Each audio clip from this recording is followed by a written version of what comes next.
नमस्कार। ज्योतिष शास्त्र में श्रद्धा और विश्वास रखने वाले सभी जातकों का पारलौकिक जगत चैनल में बहुत बहुत स्वागत है।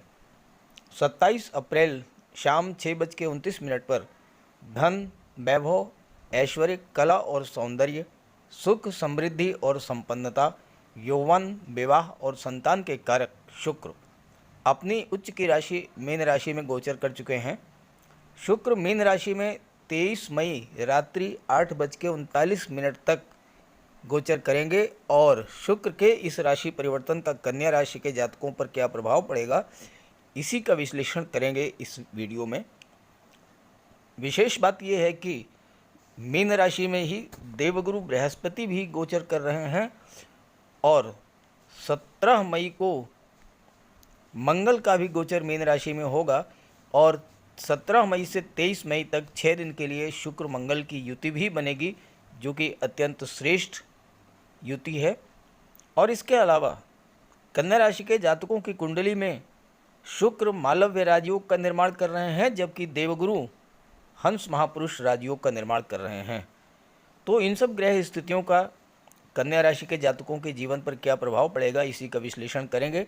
लेकिन उससे पहले हमें ये समझना जरूरी होगा कि शुक्र क्या है, शुक्र का शुभ प्रभाव क्या है और शुक्र के अशुभ प्रभाव क्या हैं।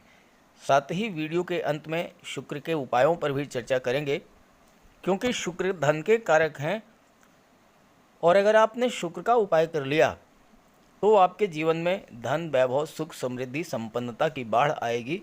तो पहले बात करते हैं शुक्र के बारे में, उसके बाद राशि परिवर्तन के बारे में। तो पहले हम ये समझेंगे कि शुक्र क्या है, किन राशियों पर शुक्र का सर्वाधिक प्रभाव पड़ेगा, शुक्र का शुभ प्रभाव और अशुभ प्रभाव क्या पड़ेगा और शुक्र के उपाय क्या हैं। ज्योतिष शास्त्र में शुक्र को धन, वैभव, ऐश्वर्य, सुख, संतान, विवाह और भौतिक सुखों का कारक माना गया है। शुक्र प्रेम है, शुक्र लव रोमांस हैं, शुक्र आकर्षण हैं, ग्लैमर हैं और संतान उत्पत्ति के कारक हैं। शुक्र हमारे शरीर की वह धातु है जिससे संतान की उत्पत्ति होती है और सृष्टि आगे बढ़ती है। दुनिया की वो सभी चीज़ें जिनमें आकर्षण है, चमक दमक है, ग्लैमर है और जिसे पाकर हमें सुख मिलता है, खुशी महसूस होती है, वो सभी चीज़ें शुक्र के कारण हैं। शुक्र कला और सौंदर्य के कारक हैं। संगीत, नृत्य, अभिनय, नाटक, गायन, वादन, लेखन, काव्य, शिल्पकला, मूर्तिकला, इन सब के कारक शुक्र ही हैं। खगोलीय दृष्टि से देखा जाए तो सौर मंडल का सबसे चमकीला ग्रह शुक्र है और शुक्र को भोर का तारा भी कहते हैं।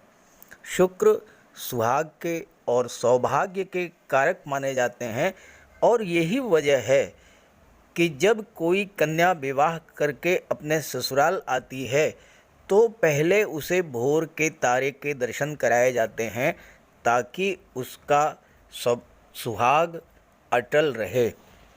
तो ये है शुक्र। अब प्रभाव के बारे में बात करें तो वैसे तो सभी राशियों पर शुक्र के राशि परिवर्तन का प्रभाव पड़ेगा।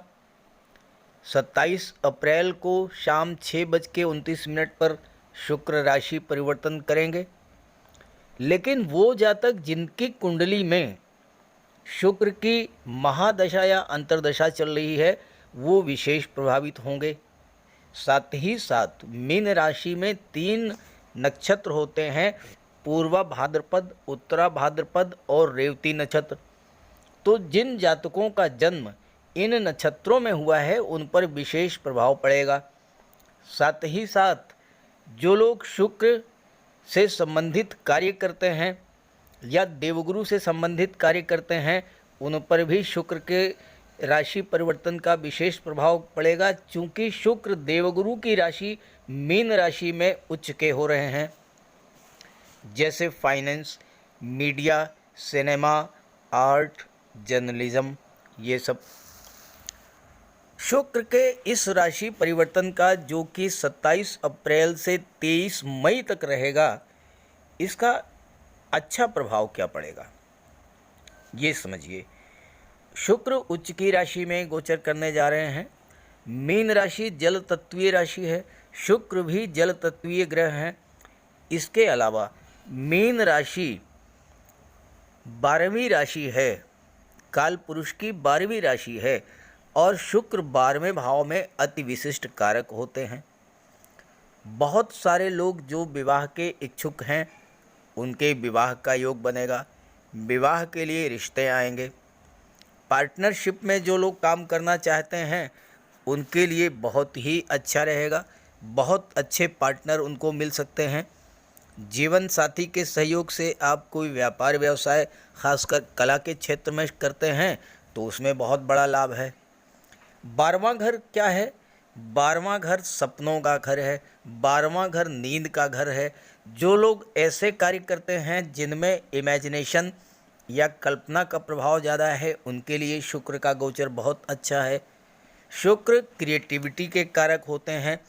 जो क्रिएटर हैं, परफॉर्मर्स हैं, आर्टिस्ट हैं, स्टेज पर जाकर के जो लोग परफॉर्म करते हैं, चाहे वो एक्टिंग हो, चाहे वो गायन हो, अभिनय हो, काव्य पाठ हो या इस तरह की और किसी कला का प्रदर्शन।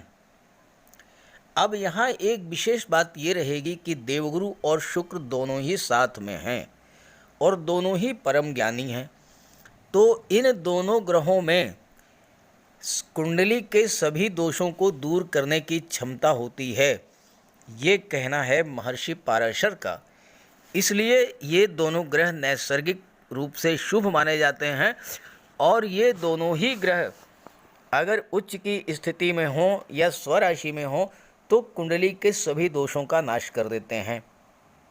शुक्र और गुरु की ये घटना, युति की घटना 12 वर्षों में एक बार घटित हो रही है और साथ ही साथ कुछ राशियों की कुंडली में शुक्र मालव योग बनाएंगे और देवगुरु हंस राज योग बनाएंगे, जो कि अद्भुत और दुर्लभ ज्योतिषीय घटना है। एक और विशेष बात यह है कि शुक्र जिस भी ग्रह से दूसरे और 12वें होते हैं उसको भी बल देते हैं। अब इस समय शनि से 12वें हैं शुक्र और राहु दूसरे पर हैं, तो राहु और शनि दोनों को शुक्र का बल मिलेगा। साथ ही साथ 17 मई को मंगल भी मीन राशि में आ जाएंगे और एक सप्ताह के लिए शुक्र मंगल का योग भी बनेगा। तो शुक्र मंगल की युति बनने पर क्या होगा? शुक्र लव हैं, रोमांस हैं, मंगल डिज़ायर और पैसन है। तो ऐसे जातक पैशनेट लवर होते हैं, यानी अपने लव पार्टनर को अत्यंत गहराई से प्यार करते हैं। शादी के लिए, घूमने फिरने के लिए, नया घर और नई गाड़ी लेने के लिए ये अवसर अत्यंत श्रेष्ठ है। अब इसके कुछ नेगेटिव पहलू भी हैं, वो भी आप समझ लीजिए। एक तो ये है कि अति सर्वथा वर्जयेत, किसी भी चीज़ की अति हमेशा नुकसानदायक होती है। तो शुक्र भोग विलास की इच्छा को बढ़ा देंगे, घूमना टहलना ज़्यादा होगा, अच्छा खाना पीना होगा, तो थोड़ा सा स्वास्थ्य संबंधी समस्याएं आपको परेशान कर सकती हैं। तो ये तो आपके हाथ में है, इसे आप अपने आप नियंत्रित करिए। दूसरी बात ये है कि आपकी एम्बिशंस बहुत हाई होंगी, बहुत उच्च स्तर की होंगी और हमेशा आप परफेक्शन की तलाश में रहेंगे। तो ऐसे में ये भी होता है कि बहुत सारे लोग परफेक्ट पार्टनर की तलाश में सोचते ही रह जाते हैं, तलाश पूरी नहीं हो पाती है और विवाह में देरी होती चली जाती हैं। तो जीवन में मध्यम मार्ग बनाकर चलें और तभी आपको जो है शुक्र का पूरा लाभ प्राप्त होगा। तो चलिए अब बात कर लेते हैं अलग अलग राशियों पर शुक्र के प्रभाव के बारे में। यहाँ मैं एक बहुत महत्वपूर्ण बात आपसे शेयर करूँगा। आगे बढ़ने से पहले मैंने नेट से एक जन कुंडली डाउनलोड की है, आप भी अपनी जन कुंडली डाउनलोड कर सकते हैं। ये कुंडली सिर्फ ये दिखाने के लिए डाउनलोड की है कि शुक्र का अंश बल 7 मई को कितना होगा। 7 मई की पोजीशन है ये, और आप यहाँ देखिए शुक्र का अंश बल 7 मई को 11 डिग्री 29 मिनट 59 सेकंड है शुक्र का अंश बल। और किसी भी ग्रह का अंश बल अगर 12 डिग्री से 18 डिग्री के बीच में होता है तो वह ग्रह अत्यंत बलवान स्थिति में होता है। और 7 मई के बाद से शुक्र का अंश बल धीरे धीरे बढ़ेगा और अंत में 23 मई तक शुक्र 18 डिग्री के बीच रहेंगे, 12 डिग्री से 18 के बीच में। तो ये जो टाइम पीरियड होगा 7 मई से 23 मई तक, इस टाइम पीरियड में शुक्र अत्यंत बलवान होंगे। और अगर आपने शुक्र के उपाय कर लिए तो आप पर धन वर्षा होने से कोई नहीं रोक सकता है। ये सिर्फ आपको ये समझाना था कि शुक्र का बलाबल कितना है। और 27 को राशि परिवर्तन कर रहे हैं, उच्च के हो रहे हैं। 7 मई से बलाबल 12 से 18 डिग्री पर है, यानी पूर्ण बलवान स्थिति में है शुक्र। तो ये है कन्या राशि के जातकों की कुंडली। शुक्र का गोचर कुंडली के सप्तम भाव में है और यहाँ पर शुक्र मालव्य राजयोग बना रहे हैं। देवगुरु का भी गोचर सप्तम भाव में ही है और देवगुरु हंस महापुरुष राजयोग बना रहे हैं। सप्तम भाव दाम्पत्य सुख, विवाह, लव रिलेशंस, पार्टनरशिप और आपकी सोशल इमेज का होता है, व्यापार का होता है। सप्तम भाव तुला राशि का है और तुला राशि क्या है? संतुलन है, न्याय है, व्यापार है। तो सप्तम भाव जीवन में संतुलन का होता है, न्याय का होता है, व्यापार का होता है। अब यहाँ पर शुक्र मालव्य राजयोग बना रहे हैं। मालव्य राजयोग कुंडली में तब बनता है जब शुक्र का गोचर अपनी स्वराशि या उच्च के राशि में हो और शुक्र का गोचर केंद्र के भाव में हो। तो यहाँ शुक्र का गोचर मीन राशि में है। देखिए 12 लिखा हुआ है, 12 का मतलब मीन राशि। तो मीन राशि में शुक्र का गोचर है, मीन राशि शुक्र की उच्च की राशि है और सप्तम भाव केंद्र का भाव है। तो मालव्य राजयोग बन गया। अब मालव राजयोग का प्रभाव क्या होता है? मुख्यतः धन प्रदाता राजयोग है, इच्छाओं की पूर्ति का राजयोग है। एकादश भाव में चंद्रमा का गोचर है। चंद्रमा क्या है? हमारा मन है। हमारे मन की कोई इच्छा जो बहुत दिनों से अधूरी थी, वह इच्छा मालव्य राजयोग के बनने पर शुक्र पूरा करेंगे। खास करके धन संबंधी कोई समस्या बिल्कुल भी नहीं आएगी। धन की निरंतर आपूर्ति होती रहेगी, निरंतर आपको धन मिलता रहेगा और भाग्य के सहयोग से धन मिलेगा। क्योंकि शुक्र यहाँ भाग्य भाव के स्वामी हैं और धन भाव के भी स्वामी हैं, तो भाग्य से आपकी तिजोरी भरेगी। शुक्र आपका बैंक बैलेंस बढ़ा देंगे, मन की आपकी इच्छा पूरी करेंगे। विवाह की इच्छा हो, संतान प्राप्ति की इच्छा हो, मकान बनवाने की इच्छा हो, कोई प्लाट खरीदने की इच्छा हो, यात्रा देशाटन की इच्छा हो, घर में कोई मांगलिक आयोजन कराने की इच्छा हो, वह हर तरह की इच्छा आपकी शुक्र पूरा करेंगे। क्योंकि शुक्र आपके इच्छाओं को, भावनाओं को, सपनों को रिप्रेजेंट करते हैं और एकादश भाव से इसकी पूर्ति होती है। मालव्य राजयोग का प्रभाव विवाह और संतान सुख पर पड़ता है।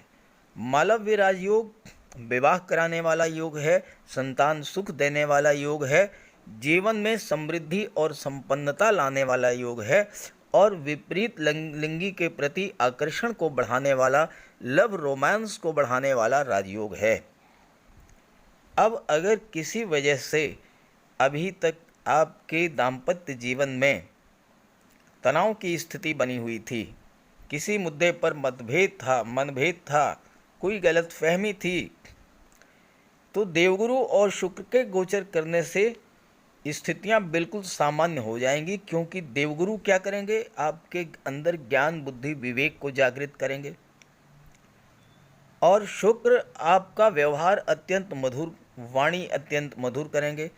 तो परिणाम क्या होगा कि आप मिल बैठ करके आपस में बातचीत करके समस्या का समाधान निकाल लेंगे। बिना टेबल टॉक के, बिना बिना बैठ करके शांतिपूर्वक बातचीत किए किसी भी समस्या का समाधान नहीं निकलता है। और दाम्पत्य जीवन में हो, लव रिलेशंस में हो, व्यापार के क्षेत्र में हो, पार्टनरशिप के क्षेत्र में हो, जब तक आप एक दूसरे की बात को सुनेंगे नहीं, समझेंगे नहीं, एक दूसरे की भावनाओं की कदर करना नहीं सीखेंगे तब तक समस्याएं बनती रहेंगी। हालांकि देवगुरु समस्याओं का निदान भी आपको सुझाएंगे। हंस राजयोग बनने पर यही करते हैं देवगुरु, लेकिन आपको खुद इसके लिए प्रयास करना होगा। हालांकि शुक्र अट्रैक्शन को बढ़ाते हैं, आकर्षण को बढ़ाते हैं, आपस में लगाव को बढ़ा देते हैं। तो एक स्वाभाविक तौर पर अगर आप प्रयास करेंगे तो रिलेशंस बहुत जल्द सामान्य हो जाएंगे। ज़्यादा मैं नहीं कह सकता हूँ, लेकिन इस गोचर काल में 27 अप्रैल से 23 मई तक ऐसे दंपत्ति जिनका इवन डाइवोर्स की स्थिति बन रही है, दाम्पत्य जीवन इतना ज़्यादा खराब हो चुका है, वह भी अगर प्रयास करेंगे तो उनके दाम्पत्य जीवन में एक बार फिर से खुशियों की बरसात होगी। ये प्रभाव होता है शुक्र का, ये प्रभाव होता है मालव्य राजयोग का। अत्यंत श्रेष्ठ राजयोग है और आपको इस अवसर का पूरा लाभ उठाना चाहिए, खास करके अगर दाम्पत्य जीवन और लव रिलेशंस में कोई प्रॉब्लम्स हो रही हो तो। शुक्र उच्च के हैं और शुक्र की दृष्टि आपके लग्न भाव पर पड़ रही है। लग्न भाव क्या है? आपका व्यक्तित्व है, आपकी पर्सनालिटी, आपका व्यवहार, आपकी वाणी, कार्यशैली, वर्क कल्चर, ये सब शो करता है लग्न भाव। और शुक्र की दृष्टि, देवगुरु की दृष्टि लग्न भाव पर पड़ रही है। तो शुक्र आपको महान पब्लिक फिगर बना देते हैं। वो हर चीज़ जिसमें आकर्षण है, ग्लैमर है, जिसे पाकर हमें सुख मिलता है, इन सब के कारक हैं शुक्र। और शुक्र प्रधान लोगों में चुंबकीय आकर्षण होता है।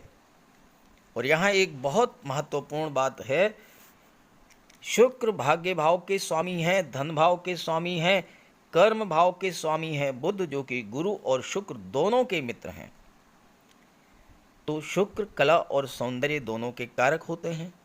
धन कहाँ से आएगा? जब आप कार्य करेंगे। कार्य क्षेत्र के स्वामी बुध हैं। तो कला के क्षेत्रों, संगीत, नृत्य, नाटक, अभिनय, गायन, वादन, लेखन, मूर्तिकला, शिल्पकला, सोशल मीडिया, पत्रकारिता, इन सब क्षेत्रों से आपको धन की प्राप्ति होगी। इन क्षेत्रों में आपको काम करने का मौका मिलेगा। और अगर जन्म कुंडली में शुक्र बलवान हुए तो आप फिल्म, टीवी सीरियल या अभिनय के क्षेत्र में लोकप्रियता और धन भी अर्जित करेंगे। आप बहुत अच्छे एक्टर हो सकते हैं, सिंगर हो सकते हैं, डायलॉग राइटर हो सकते हैं, स्क्रिप्ट राइटर हो सकते हैं, म्यूजिशियन हो सकते हैं, फिल्म मेकर या टीवी सीरियल के निर्माता भी बन सकते हैं। बलवान शुक्र सिनेमा जगत, टीवी सीरियल या पत्रकारिता के क्षेत्र में सफलता की असीम संभावनाएं लेकर के आता है। अगर आप स्टेज आर्टिस्ट हैं, आप स्टेज पर परफॉर्म करते हैं, कोई कार्यक्रम, कोई प्रोग्राम आप देते हैं, तो विदेश जा कर के आपके परफॉर्म करने का, स्टेज प्रोग्राम देने का बहुत बेहतर योग है, क्योंकि विदेश भाव के स्वामी स्वयं भगवान सूर्य हैं। राजा जब विदेश भाव में बैठे हैं और महामंत्री सप्तम भाव में शुक्र के साथ युति बना रहे हैं, फॉरेन जा कर के, एब्रॉड जा कर के आप अपना परफॉर्मेंस दिखा सकते हैं, स्टेज पर सिंगिंग या डायलॉग डिलीवरी से, अभिनय के द्वारा, गायन या वादन के द्वारा, म्यूजिशियन के रूप में आप बहुत अच्छा परफॉर्म करेंगे। सप्तम भाव व्यापार का भी होता है और दशम भाव के स्वामी बुध हैं जो व्यापार के कारक हैं। तो अगर आप readymade garment, fashion designing, dress designing का कार्य करते हैं तो बहुत अच्छा रिजल्ट मिलेगा। महिलाओं के सौंदर्य प्रसाधन, perfume, beauty parlour, Photoshop, computer graphics, बच्चों के गेम्स, खिलौने, इन सब का व्यापार व्यवसाय करते हैं तो भी आपको बहुत बड़ा लाभ होगा। महिलाओं को आभूषण बहुत प्रिय होते हैं और शुक्र सप्तम धन भाव के स्वामी हैं, तो क्या होगा, आपका ज्वेलरी बॉक्स फिलअप करेंगे शुक्र। और आने वाली 3 मई को अक्षय तृतीया का पर्व पड़ रहा है, इस पर एक वीडियो मैं अलग से अपलोड करूंगा। अक्षय तृतीया पर गोल्ड परचेज करने का, सोना खरीदने का बहुत अच्छा अवसर आपको मिलेगा। अगर आप महिला हैं तो अपने लिए ज्वेलरी ज़रूर खरीदिएगा और धन आपको शुक्र दिला देंगे, गुरु दिला देंगे, विदेश से धन आपको प्राप्त हो जाएगा। साथ ही साथ अगर आप व्यापारी हैं, सुख सुविधा, लग्जरी को बढ़ाने वाले साधनों का व्यापार व्यवसाय करते हैं, जैसे कि कलात्मक फर्नीचर है, एसी है, एलईडी है, फ्रिज है, तो इसमें आपको लाभ होगा। या फिर आप hotel, restaurant, shopping mall, fun park, इन सब क्षेत्रों से जुड़े हुए हैं तो भी आपको शुक्र बहुत बड़ा लाभ देने वाले हैं इस गोचर काल में कन्या राशि के जातकों की जीवन में। कुल मिलाकर के स्थिति ये बन रही है कि जो लोग शादी के लिए प्रयास कर रहे हैं उनके लिए बहुत बेहतर समय है। विवाह के बंधन में बंधने का अत्यंत शुभ योग है। व्यापारियों के लिए बहुत बेहतर है। पति पत्नी मिलकर के अगर कोई व्यापार कर रहे हैं तो उनके लिए भी बेहतर है। और अगर आप नौकरी में हैं तो पत्नी के नाम से भी व्यापार की शुरुआत कर सकते हैं। शुक्र की दृष्टि लग्न पर पड़ेगी तो आप अपने ऊपर काफ़ी पैसा खर्च करेंगे, घर की सुविधा के साधनों पर खर्च करेंगे, घूमने फिरने पर पैसा खर्च करेंगे। लेकिन एक चीज़ को थोड़ा आपको ध्यान में रखना होगा कि जब मंगल सप्तम भाव में आ जाएंगे 17 मई को, तो थोड़ा बहुत सेहत की समस्या आ सकती है, या जिन्हें थायराइड की समस्या है उन्हें भी सावधान रहना होगा। और साथ ही मंगल और शुक्र दोनों मिल करके आपके पैशन को बढ़ा देंगे, जिससे आप जो भी अच्छी चीज़ देखेंगे उसे ख़रीदते चले जाएंगे, जिससे फिजूल खर्ची है बढ़ेगी, इसका भी ध्यान रखना होगा। हालांकि शुक्र मालव्य राजयोग बना रहे हैं और भाग्य भाव के स्वामी हैं, धन भाव के स्वामी हैं, तो भाग्य के सहयोग से, अपने कर्म और पुरुषार्थ से, क्योंकि पराक्रम भाव के स्वामी मंगल हैं और मंगल भी 17 मई को सप्तम भाव में आ जाएंगे, तो पैसे की कमी नहीं होगी। लेकिन फिजूल खर्ची से आपको बचना होगा और सेहत का थोड़ा ध्यान रखना होगा। अब एक प्रश्न ये होता है कि अक्सर आप लोग कमेंट करते हैं कि योग बनते हैं लेकिन लाभ नहीं होता। तो आप अपनी जन्म कुंडली देखिए, अंशबल को देखिए शुक्र के। अगर शुक्र कमज़ोर हैं तो शुक्र का आप उपाय कर लीजिए, आपको लाभ होगा। तो चलिए बात कर लेते हैं शुक्र के उपायों पर। तो चलिए शुक्र के उपायों पर चर्चा कर लेते हैं। शुक्र अगर कमज़ोर हों तो धन की कमी होती है, भौतिक सुखों में कमी हो जाती है और जीवन भी बहुत कठिनाई से गुजरता है। तो ऐसे में अगर आपकी जन्म कुंडली में शुक्र कमज़ोर हो या आपके जीवन में शुक्र की महादशा या अंतर्दशा चल रही हो तो शुक्र का उपाय ज़रूर करें।